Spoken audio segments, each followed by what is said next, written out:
Imaginez une armée composée exclusivement de femmes. Des guerrières redoutables, entraînées dès l'enfance, capables d'affronter n'importe quel ennemi. Une force qui faisait trembler les royaumes voisins comme les puissances coloniales européennes.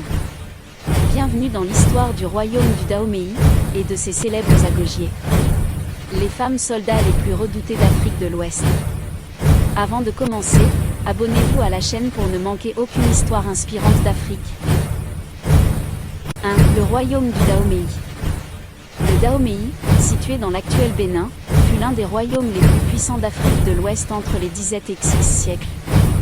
Un royaume organisé, centralisé, dirigé par des rois ambitieux tels que Wegbaja, Agadja, et plus tard Gezo, qui jouera un rôle essentiel dans la montée en puissance des agogiers.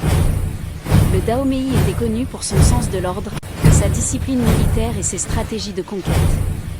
Mais ce qui le rendra unique dans l'histoire du monde, c'est son armée féminine. 2. Naissance des agogiers. L'origine des agogiers remonte à plusieurs récits. Certains racontent qu'elles étaient à l'origine des chasseuses d'éléphants. D'autres affirment que c'est le roi Wegbaja qui aurait formé une première unité féminine chargée de protéger le palais. Mais c'est sous le règne du roi Gezo, au VI siècle, que les agogiers deviennent une véritable armée d'élite, comptant jusqu'à 6000 femmes soldats.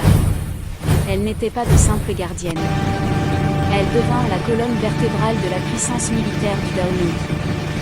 Leur nom agogier signifie d'ailleurs « les femmes libres de tomber », c'est-à-dire prêtes à mourir pour le royaume.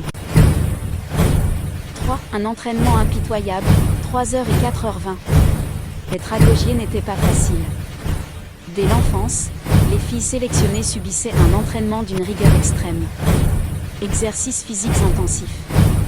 Apprentissage du maniement des armes, machettes, fusils, lances. Course dans des forêts d'épines. Capacité à survivre en environnement hostile. Absence totale de peur face à la douleur.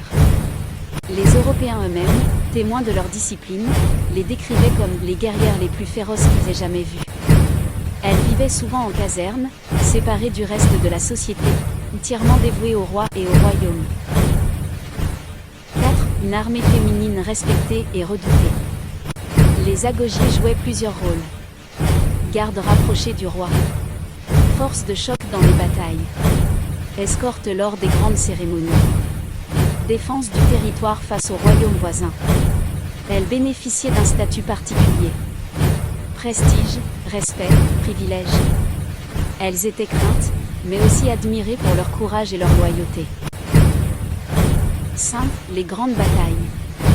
Les agogiers participèrent à de nombreuses campagnes militaires, notamment contre le royaume d'Oï-Gréco, les royaumes voisins du centre et du sud du Bénin, les troupes coloniales françaises. L'un des moments les plus marquants fut leur résistance héroïque face aux armées françaises dans les années 1890, lors des guerres du Dahomey. Malgré leur bravoure et leur stratégie, les armes modernes européennes eurent raison du Dahomey. Mais les Français furent surpris par la détermination et la discipline des agogiers, qui combattirent jusqu'à la dernière. 6. Le déclin des agogiers. Après l'annexion du Dahomey par la France en 1894, l'unité disparaît progressivement. Certaines agogiers furent intégrées dans des structures civiles, d'autres retournèrent à une vie ordinaire. Mais leur héritage, lui, n'a jamais disparu. 7. L'héritage des agogiers. Aujourd'hui, les agogiers restent un symbole puissant. Symbole de courage féminin. Symbole de puissance militaire africaine. Symbole de fierté culturelle. Elles ont inspiré des œuvres, notamment dans la culture populaire moderne comme The Woman King, et continuent de fasciner le monde entier. Leur histoire nous rappelle que l'Afrique possède des figures héroïques oubliées, des légendes puissantes, et des femmes qui ont marqué l'histoire mondiale. Si vous souhaitez d'autres récits historiques inspirants d'Afrique, abonnez-vous et activez la cloche.